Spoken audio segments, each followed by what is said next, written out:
기대하셨죠? 오늘은 설교가 아니라 영화를 한 편 보는 건가? 기대하셨던 분들에게는 영화보다 더 단 하나님의 말씀을 이제부터 나누려고 하니까 기대하십시오. 예. 여러분 어떻습니까? 음악부터 들으니까 더 정신이 집중되죠? 물론 찬송가가 아니라 당황하셨겠지만 많이 들어보신 음악이실 겁니다. 이 음악은 미션 임파서블이라고 하는 영화의 주제 음악입니다. 요즘 벌써 그 7편이 나와서 대히트를 치고 있는 블록버스터 영화 중에 하나죠. 톰 크루즈라는 배우가 주연한 영화입니다. 미션 임파서블, 한국말로 불가능한 사명이란 뜻입니다. 제목이야 불가능한 사명이지만 실제 영화 속 전개는 정반대입니다. 불가능이 없어요. 영화 속에서는 불가능한 미션이 없습니다. 왜냐하면 주인공이 그 미션을 다 가능하게 만들기 때문이죠. 자, 오늘 본문의 상황이 꽤나 흥미롭습니다, 여러분. 왜냐? 이스라엘이 지금 약속의 땅 가나안으로 들어가는 그 미션에 대해서 찬반으로 나뉘었어요. 이 미션이 possible한 건지 impossible한 건지 나누었어요. 분명 처음에는 모든 것이 possible하다고 생각했습니다. 그러니까 12명의 정탐꾼을 선발해 보내죠. 하지만 돌아온 자들의 해석이 엇갈립니다. 10명은 그 미션이 impossible하다고 보았고 여호수아와 갈렙 이 두 사람은 possible하다고 보았습니다. 자, 그럼 누구의 말이 맞는 걸까요? 아니, 보다 근본적으로 왜 이런 상반된 보고를 하게 된 걸까요?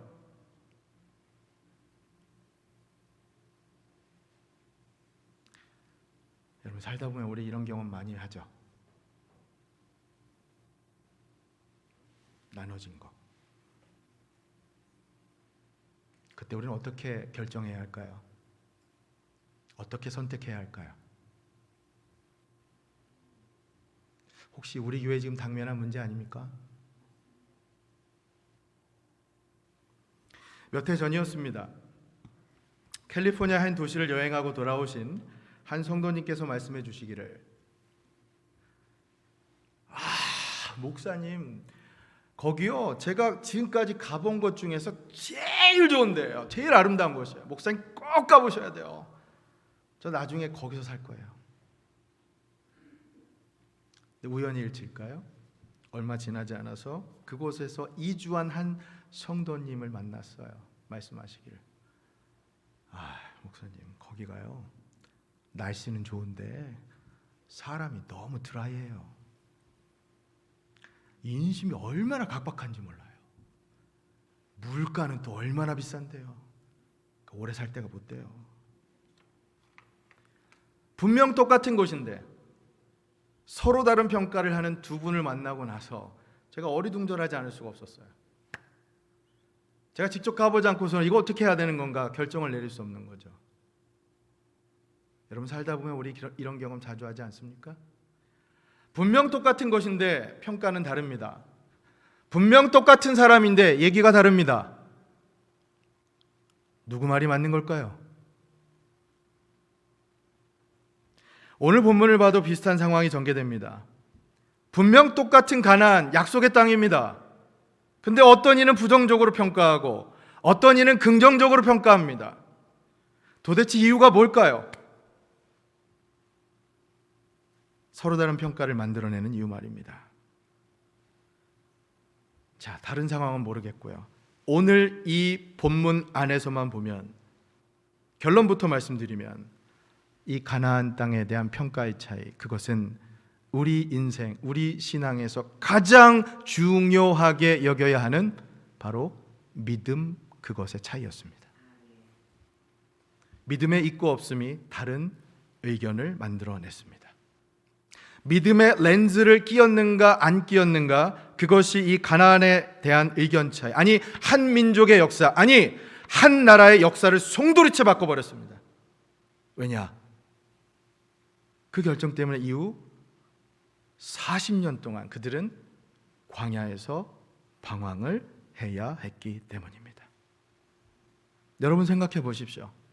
지금 만약 여러분 인생 가운데 어느 하나의 선택을 하는데 그게 40년을 결정한다면 어떠한 마음 자세로 임하시겠습니까? 우리 어르신들, 열심히 일하시는 장년들도 마찬가지지만 은퇴하고서 내가 어디서 살겠다, 뭐 하겠다 이런 생각들 하시잖아요. 그 결정이 40년을 좌우하는 결정이라면 여러분 어떻게 대하시겠어요? 얼마나 신중하고 얼마나 기도하면서 결정하시겠어요? 그렇죠? 그러니 여러분 그 선택을 위해 오늘 말씀은 우리에게 도전합니다. 믿음이라는 렌즈를 장착하고 하나님 앞에 나아가라고 말이죠. 만약 그것이 없다면, 그렇지 않다면 자칫 우리도 향후 40년이라는 시간을 낭비할 수 있기 때문입니다. 종교개혁자 마틴 루터는 이런 얘기를 남겼습니다. 두려움의 안경을 끼고 세상을 바라보면 세상 만사가 걱정과 염려로 가득 차 보이고, 믿음의 안경을 끼고 바라보면 모든 것이 감사하게 보이며 하나님의 손길이 보인다. 사랑하는 여러분, 지금 여러분 삶 가운데 역사하신 하나님의 손길을 보실 수 있으십니까? 그렇다면 여러분들은 믿음의 렌즈를 장착하신 겁니다. 여러분 사실요, 오늘 말씀, 이 믿음에 관한 말씀, 우리 인생에서 너무나 중요한 하나님의 손길을 바라볼 수 있는 그 믿음. 그런데 생각해보면 우리 중에 믿음 없는 사람 없습니다. 어떤 분은 나의 믿음은 크다라고 자신할 수 있는 분도 계실 거고, 어떤 분은 내 믿음은 보잘것없다고 겸손하게 그렇게 말씀하실 분도 있을 거예요. 그러나 우리는 모두 믿음이 있습니다. 중요한 것은 오늘 이 말씀을 통해서 바라기는 우리의 믿음을 다시 한번 재점검하고 우리의 신앙생활하는 데 있어서 그 믿음이 실제로 하나님의 손길을 바라보며 그것을 느끼며 나아가고 있는가. 그렇습니다. 저는 오늘 이 말씀을 통해서 우리의 믿음이 더 새로워지고 더 굳건해지는 은혜가 있기를 예수님의 이름으로 간절히 축원합니다. 믿음을 다시 한번 점검해 보면 좋겠어요. 자, 그럼 그런 맥락을 알고 이제 말씀 안으로 들어가 보죠. 말씀의 배경을 위해서 13장 1절부터 다시 한번 보겠습니다. 1절. 여호와께서 모세에게 말씀하여 이르시되. 자, 2절, 3절 같이 읽겠습니다. 시작. 사람을 보내어 내가 이스라엘 자손에게 주는 가나안 땅을 정탐하게 하되 그들의 조상의 감은 각 지파 중에서 지휘관 된 자 한 사람씩 보내라. 모세가 여호와의 명령을 따라 바란 광야에서 그들을 보냈으니 그들은 다 이스라엘 자손의 수령된 사람이라. 아멘. 오늘 본문의 이 스토리 모르시는 분은 없으실 거예요. 모르면 간첩. 여기 오늘 12명의 이 정탐꾼도 사실은 스파이죠. 간첩입니다. 일명 12명 정탐꾼 사건이라고 이렇게 우리가 알려진 사건이죠. 12지파에서 한 사람씩 선택해서 지금 가나안 땅을 정탐하게 합니다. 왜냐하면 하나님께서 그 땅을 주시겠다고 약속하셨기 때문에.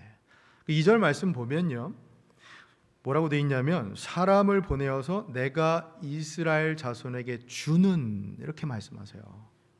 하나님 약속하셨다는 거예요. 분명히 여기에.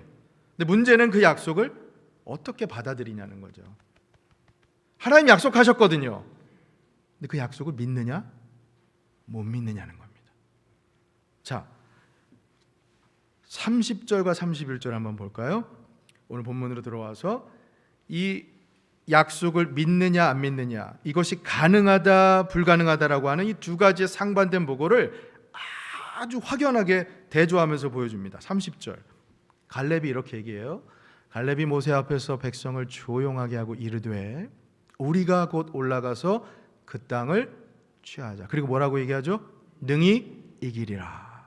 자, 그런데 곧바로 31절에서는 다른 정탐꾼들이 이렇게 얘기를 해요. 그와 함께 올라갔던 사람들은 이르되 뭐라고요? 우리는 능히 올라가서 그 백성을 치지 못하리라. 여러분, 이 둘의 상반된 의견을 보세요. 하나는 능히 이기리라, 다른 하나는 능히 못하리라. 영어로는 cannot. 실제로 NIV 영어 성경은 그렇게 번역을 했어요. cannot. 왜 이런 상반된 보고를 내놓는 걸까요? 그게 바로 믿음이라는 것이죠. 자, 그러면 어떠한 자초지정, 어떤 일이 있었는가 조금 더 보겠습니다. 25절부터 보십시오. 40일 동안 땅을 정탐하기를 마치고 돌아와 26절 바란 광야 가데스에 이르러 모세와 아론과 이스라엘 자손의 온 회중에게 나와 그들에게 보고하고 그 땅의 과일을 보이고. 자, 여기 장소는 바란 광야 가데스라는 곳이에요. 시내산을 떠나서 한 3개월 정도 지난 때입니다. 이제 그곳에서 정탐꾼을 보내서 돌아와서 보고하는데 먼저 무엇을 보이죠? 과일을 보여줍니다. 보고가 동일했어요. 가나안 땅에서 갖고 온 과일을 보이면서 이 땅은 정말 풍요로운 땅이다, 젖과 꿀이 흐르는 땅이다, 동일하게 보고를 했어요. 그러나 그 이유가 다릅니다. 서로 다른 평가를 내놔. 27절을 보세요.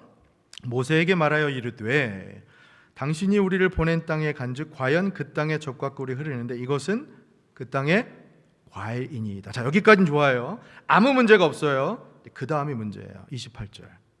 그러나 이 말 자체부터가 그 다음 이어지는 내용이 어떨 것인지 짐작하게 하죠. 그러나 같이 한번 읽습니다. 시작. 그 땅 거주민은 강하고 성읍은 견고하고 심이 클 뿐 아니라 거기서 아낙 자손을 보았으며. 스파이들의 보고에 의하면 가나안 땅은 천국이었어요. 낙원이었어요. 젖과 꿀이 흐르는 땅이었어요. 그러나 그곳에 사는 사람들이 강했어요. 거인이었어요. 여기 아낙 자손이라고 나오는데 뒤에 33절에 가면 네피림의 후손, 창세기 6장에 보면 네피림의 후손 아낙 자손이라고 나오거든요. 33절 나오네요. 거기서 네피림 후손인 아낙 자손의 거인들을 보았나니 그들에 비하면 자신들이 그래서 뭐라고 얘기하는 거예요? 메뚜기와 같다. 그들이 보기에도 그와 같았을 것이라. 자, 결국 이 평가 보고를 들은 이스라엘 백성들이 어떻게 됩니까? 대성통곡합니다. 밤새 울어요. 우리 이제 어떡하냐 말이에요. 우리 이제 다 죽었다. 우리 집 어떡하냐? 우리 사업 어떡하냐? 우리 교회 어떡하냐 이제. 근데 이 말씀 후에 민수기 14장 넘어가면 백성들이 심지어 어떤 일을 하냐면요, 모세와 아론을 쫓아내고 새로운 지도자를 세워서 애굽으로 돌아가자고 해요. 하나님께서 주신 약속을 믿지 못한 채 원망한 거죠. 자, 바로 이때 여호수아와 갈렙은 그 유명한 말을 남깁니다. 뭐라고 하죠? 저들은 우리의 민수기 14장 7절 말씀입니다.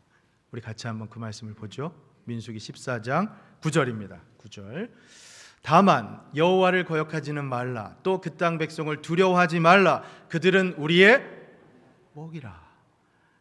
이게 요즘 버전이에요. 근데 옛날 버전에 뭐라고 되어 있느냐? 제가 읽어볼게요. 들어보세요. 오직 여호와를 거역하지 말라. 또 그 땅 백성을 두려워하지 말라. 그들은 우리 밥이라. 식은 죽 먹기라는 얘기예요. 걱정하지 말라는 얘기예요. 자, 여러분 정리해 봅니다. 도대체 여호수아 갈렙은 무엇 때문에요? 무엇을 갖고 있었기에 다른 스파이들은 불가능하다고 한 것을 지금 가능하다고 얘기를 했습니까? 맞습니다. 하나님의 약속을 붙드는 믿음입니다. 그 믿음의 렌즈를 끼웠기 때문에 다른 정탐꾼들이 볼 수 없던 것을 볼 수 있었습니다. 하나님께서 함께 하시는 것을 보았거든요. 하나님께서 섭리하시는 그 손길을 보았거든요. 사랑하는 여러분, 지금 하나님께서 여러분의 삶 가운데, 여러분의 가정 가운데 우리 임마누엘 교회 안에 섭리하시는 손길을 볼 수 있으십니까?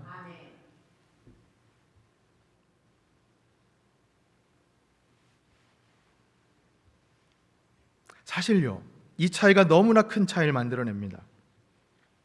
우리 인생을 결정하는 결정적인 차이를 만들어냅니다. 이 말씀 한번 적용해 볼까요? 살다 보면 우리 역시도 모든 만물을 창조하시고 주관하시는 전능하신 하나님의 그 은혜의 손길 안에 살고 있음을 보지 못하고 살 때가 간혹 있어요. 지난 한 주 돌아보세요, 여러분. 삶 가운데 너무너무 바빠서 내가 신경 써야 할 일 거기에 붙들리다 보니까 하나님의 손길을 보고 느끼며 지난 한 주 보내셨습니까? 부인할 수 없는 게요, 우리는 그걸 가끔 못 볼 때가 있어요. 저도요. 가나안의 거민이 크다는 사실에만 집중해요. 우리가 정복해야 할 성이 견고하다는 사실에만 매달려요. 하지만 여러분, 지금 여러분과 제가 하루하루 하나님의 은혜의 손길 아래 살아가고 있다는 것은 엄연한 사실입니다. 현실입니다. 믿습니까? 제가 여러분 믿음을 강요하는 거 아니잖아요. 여러분 실제 그걸 경험하며 살고 있지 않습니까? 아니에요? 그러니 여러분, 나는 메뚜기고 저들은 거인이라고 하는 그 현실만을 바라볼 것이 아니라 전능하신 하나님께서 지금 나와 함께 하셔서 나를 도우시는 그 현실을 바라볼 수 있는 그 믿음, 그 믿음으로 살아가시기를 예수님의 이름으로 간절히 축원합니다.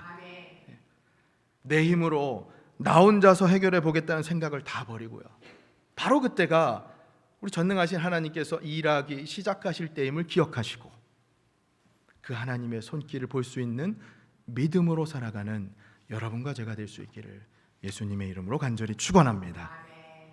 자, 오늘 말씀 적용하면서요, 광야의 인생길, 그러면 우리가 그렇게 믿음으로 걸어간다고 할 때 그 믿음이 구체적으로 어떤 믿음으로 발현되어야 하는지요, 어떤 모습으로 나타나야 하는지요, 그것을 두 가지 나누고 말씀 맺겠습니다. 첫 번째 포인트는 믿음으로 걷는 길은 여러분 불평, 불만을 제어하면서 걷는 길입니다. 왜냐하면 그 불평, 불만은 믿음 없음, 다시 말해 불신으로부터 나오는 대표적인 증상이기 때문입니다.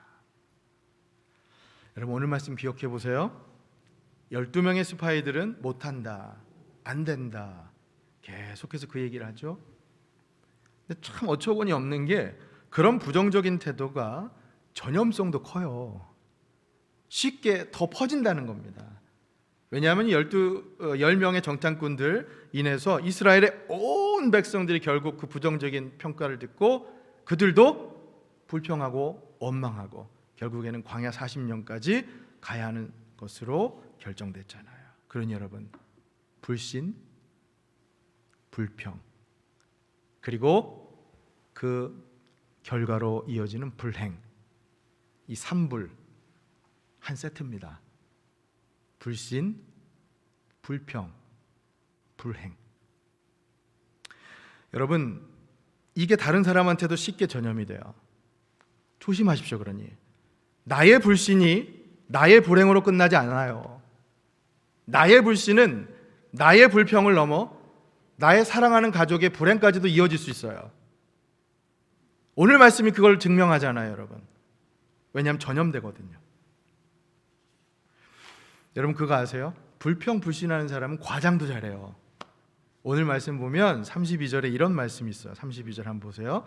이스라엘 자손 앞에서 그 탐지한 땅을 악평하여 가로되, 뭐라고 얘기합니까? 우리가 두루 다니며 탐지한 땅은 그 거민을 삼키는 땅이요, 그리고요 거기서 본 모든 백성은 신장이 장대한다. 모든 백성이 신장이 크대요. 모든, 과장해서 얘기하는 거예요. 여러분 그 땅에 산 사람들이, 모든 사람들이 그렇게 키가 컸을까요? 재밌는 게 여러분 이런 겁니다. 우리 지난 겨울에 그 월드컵 축구 했잖아요. 어느 나라가 이겼죠? 아르헨티나가 우승했어요. 근데 여러분, 그럼 아르헨티나 사람들은 다 메시처럼 축구 잘합니까? 아니에요. 한국 사람보다 축구 못하는 아르헨티나 사람도 있어요. 아니 그렇게 따지면 한국 사람들은 다 태권도 잘합니까? 아니잖아요. 여러분 여기 모든이란 말은 과장이에요. 물론 거인들이 몇 명 있었겠죠. 많았을 수도 있고요. 근데 문제는 그 거인 몇 명 있다는 사실을 과장해서 그걸 부풀려서 얘기하는 거, 불신하는 사람들이 대표적인 모습이라는 거예요. 여러분 오늘 이 말씀 한번, 이 사실 한번 적용해 볼까요? 살면서 우린 이런 분들 가끔 보잖아요. 과장해서 부풀려서 얘기하잖아요. 어느 조직에나 있어요. 학교에도 있을 수 있고 직장에도 있을 수 있고 교회도 있을 수 있어요. 어떤 한 의견을 얘기할 때 목사님, 모든 사람들이 다 그렇게 생각합니다. 믿어야 할까요? 여러분, 과장법입니다. 실제로는 다르거든요. 그러니 여러분, 불신의 덫은 과장의 함정을 낳을 때가 많아요. 조심하셔야 합니다. 사탄이 즐겨 쓰는 수법이에요. 부풀려서 불신하게 만드는 거예요. 여러분, 제 말씀은 문제를 외면하라는 말씀이 아니에요. 그 문제를 확대 해석하지 말라는 말씀이에요. 과장하지 말라는 거죠.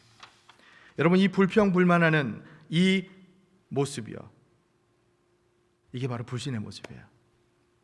우리가 광야길을 걷는 걸 여행으로 많이 비유하잖아요. 여러분 잘 아시지만, 근데 여러분 여행한다고 생각하면 이 배낭에 짐이 많아야 좋습니까? 적어야 좋습니까? 당연히 적어야 좋죠. 근데 불평불만이 어떤 것이냐?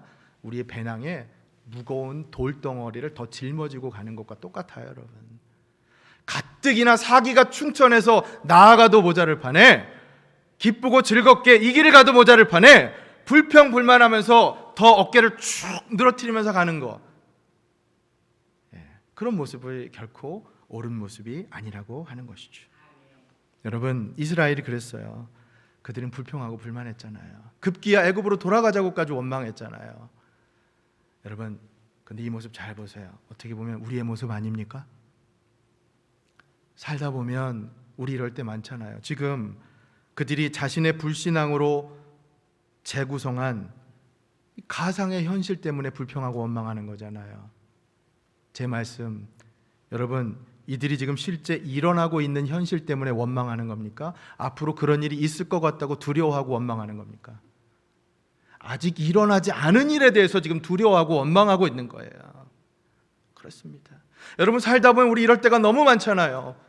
우리가 걱정하고 염려하는 것 대부분은 아직 일어나지 않은 일입니다. 일어난 일에 대해서 두려워하고 원망하는 일은 아주 적어요. 여러분, 우리 인생 광야의 여정에서 만나는 장애물은 다른 게 아닙니다. 여러분들이 삶 가운데서, 제가 이 삶 가운데서 만나는 장애물은 다른 게 아니에요. 부족한 먹거리, 불편한 잠자리, 우리 앞에 만나는 거대한 거인의 장애물, 물론 그런 장애물도 있겠죠. 그러나 정말 우리를 좌절시키는 가장 큰 장애물은 우리 안에, 내 안에 있는 불신과 불만이라고 하는 장애물입니다. 왜냐하면 그 불평과 불신은 우리 삶에 이미 부어주신 하나님의 은혜와 축복을 온전히 볼 수 없는, 깨달을 수 없게 만드는 우리 인생에서 가장 경계해야 하는 장애물이기 때문입니다. 그러니 여러분, 믿음으로 걷는 길, 불평, 불만을 제어하며 걷는 길입니다. 성령님께서 부디 여러분 마음을 만져주셔서 은혜 주셔서 불평, 불만이 아니라 감사와 격려와 축복으로 가는 길 될 수 있기를 예수님의 이름으로 간절히 축원합니다. 그러니 여러분, 저는 믿음을 이렇게 정의할 수 있을 것 같아요. 믿음은 결국 시선이에요. 시선. 믿음은 우리가 하나님 바라보는 시선입니다. 우리가 하나님을 어떻게 바라보느냐? 그 하나님, 지금껏 나를 보호하며 인도해 주신 하나님, 나를 책임져 주시고 지금 나와 함께 하신 하나님, 그분께서 지금 나와 함께 계시고 붙들어 주고 계시다는 하나님께 대한 그 변함없는 시선, 그것이 곧 믿음인 줄로 믿으시길 바랍니다. 그럴 때, 그 시선을 가질 때 여러분, 우리에게 불평, 불만은 다 사라질 줄로 믿습니다. 부디 이번 한 주, 아니 여러분 평생에 그런 믿음의 길 걸어가시기를 예수님의 이름으로 간절히 축원합니다. 아멘. 자, 두 번째 포인트는요, 믿음으로 걷는 길은 결국 그래서 승리의 삶이 됩니다. 여러분, 오늘 말씀 가운데 가장 우선적으로 절대적으로 잊지 말아야 할 포인트가요, 하나님께서 이스라엘에게 그 땅을 약속하셨다는 사실입니다. 그 약속으로부터 시작해야 한다는 거예요. 여러분, 오늘 이 모든 이야기의 바탕에는 하나님의 약속이 전제가 되어 있어요. 그렇기 때문에 우리가 지금 그 약속을 믿느냐 안 믿느냐가 얘기를 할 수 있는 거죠. 만약에 약속이 없다면 우리가 굳이 이 믿음을 얘기할 필요가 없잖아요. 자, 그럼 그런 의미에서 지금 여러분들 여러분들께는 하나님께서 약속하신 말씀이 있으십니까? 지금 여러분의 인생, 여러분의 학업, 여러분의 사업, 여러분의 가정, 우리 임마누엘 교회엔 하나님께서 약속하신 미션이 있습니까? 그 미션을 가능하다, 불가능하다 여길 수 있기 위해서 우리가 다시 한번 그 미션이 무엇인가 확인해 볼 필요가 있죠. 세상을 복음으로 정복하고 예수 그리스도의 사랑 전하는 그 약속의 사명이 지금 우리에게 있습니까? 하나님 나라와 그 하나님 나라의 확장을 위해서 여러분 생을 하나님 앞에 올려드리겠다 하는 하나님께서 약속하신 그 사명이 있으십니까? 그 약속이 시작되어야만, 그 약속을 붙들어야만 우리의 믿음이 시작될 수 있다라고 하는 것이죠. 그럴 때 우리가 승리할 수 있다라는 겁니다. 왜냐하면 하나님께서 약속하신 그 약속이기 때문에 하나님께서 끝까지 우리의 승리를 보장해 주실 수 있기 때문입니다. 그렇습니다. 만약에 하나님 약속을 확신하지 못한다면 아까 그 열 정탐꾼들의 고백처럼 우리도 메뚜기라고 생각할 수밖에 없는 거죠. 여러분, 이 메뚜기라고 하는 단어가 갖는 상징성은요, 하나님의 약속을 믿지 못하는 불신이에요. 그 불신이 열등감도 낳고 패배의식도 낳는 거예요. 하지만 하나님의 약속을 확신하는 사람은 달라요, 여러분. 여러분, 하나님의 약속을 확신하며 사는 사람은 다릅니다. 열등감이 없어요. 패배의식 전혀 없습니다. 여러분 주위에 그런 분들 보시죠? 사랑하는 여러분, 저는 여러분들 모두가 메뚜기가 아니라 하나님의 자녀라는 그 자존감으로 똘똘 뭉쳐 살아가시기를 예수님의 이름으로 간절히 축원합니다. 예. 여러분, 우리는 메뚜기가 아니에요. 하나님의 존귀하신 자녀입니다. 소유된 백성이여 거룩한 나라, 제사장 나라. 그렇습니다. 그렇게 우리가 승리할 수 있다는 겁니다. 왜냐하면 하나님께서 책임지시기 때문에, 하나님께서 우리를 끝까지 인도하시기 때문에 패배하지 않는다는 것이죠. 믿습니까? 예. 물론 예수 믿고 산다고 해서 우리 인생이 항상 번영하고 늘 꽃길만 걷는 건 아니잖아요, 여러분. 성경에 말씀하는 이 승리라고 하는 것은요, 우리 인생 이 궁극적으로요, eventually, 결국 우리가 승리하는 삶을 살게 된다는 겁니다. 그래서 성경의 가장 마지막 책인 요한계시록에 가보면 21장에 7절에 이런 말씀이 있어요. 한번 보십시오. 우리 같이 한번 읽습니다. 시작. 이기는 자는 이것들을 상속으로 받으리라. 나는 그의 하나님이 되고 그는 내 아들이 되리라. 아멘. 여러분, 이게 우리에게 약속하신 하나님의 말씀이에요. 성경의 가장 마지막 끝 결말이에요. 이기는 자, 여러분과 제가 바로 그 이기는 자가 될 줄로 믿습니다. 우리가 그래서 하나님 나라를 상속으로 받고요, 하나님께서 우리 하나님이 되시고 우리는 하나님의 백성, 하나님의 아들, 딸이 된다라는 말씀이에요. 성경을 보십시오. 성도의 승리, 그것에 대해서 처음부터 끝까지 가득 차 있습니다. 그 스토리가요. 성도가 승리한다는, 구약으로 가도요, 가장 대표적으로 아마 다윗이 그런 인물이 아닐까 싶어요. 여러분, 너무나 유명한 스토리잖아요. 소년 다윗이 거인 골리앗을 만나 어떻게 됩니까? 주눅듭니까? 자기 자신을 메뚜기라고 생각합니까? 전혀 아니죠. 다윗은 거인 골리앗을 당당히 맞서 싸워 무찌릅니다. 그가 어떻게 그것이 가능했느냐? 사무엘상 17장 45절 말씀을 보십시오. 다윗이 골리앗에게 외친 소리를 들어보십시오. 같이 한번 읽습니다. 시작. 다윗이 블레셋 사람에게 이르되 너는 칼과 창과 단창으로 내게 나아오거니와 나는 만군의 여호와의 이름 곧 내가 모욕하는 이스라엘 군대의 하나님의 이름으로 내게 나아가노라. 아멘. 사랑하는 여러분, 이 고백, 이 외침이 여러분과 저의 고백과 외침 될 수 있기를 예수님의 이름으로 축원합니다. 전능하신 하나님, 그 하나님의 이름으로 나아갈 때 우리는 승리합니다. 지지 않아요. 그게 바로 믿음입니다. 여러분, 여기 이 다윗이 보인 이 모습이 담대한 믿음 아닙니까? 요한일서 5장 4절 이렇게 말씀합니다. 무릇 하나님께로 날마다 세상을 이기느니라. 세상을 이기는 승리는 이것이니 우리의 믿음이니라. 여러분, 믿음으로 걷는 길은 결국 승리의 길, 승리의 삶으로 마무리됩니다. 그게 바로 하나님께서 약속한 것이기 때문입니다. 자, 결론을 맺습니다. 끝으로 저는 특별히 삶이라는 단어에 강조하면서 말씀해 주려고 해요. 삶, 승리의 삶.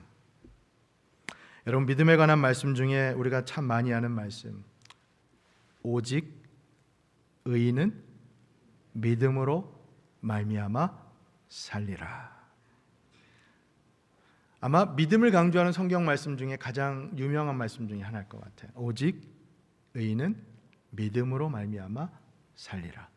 자, 여러분, 저 말씀 찬찬히, 그 말씀 찬찬히 여러분 생각해 보십시오. 믿음은 사는 겁니다.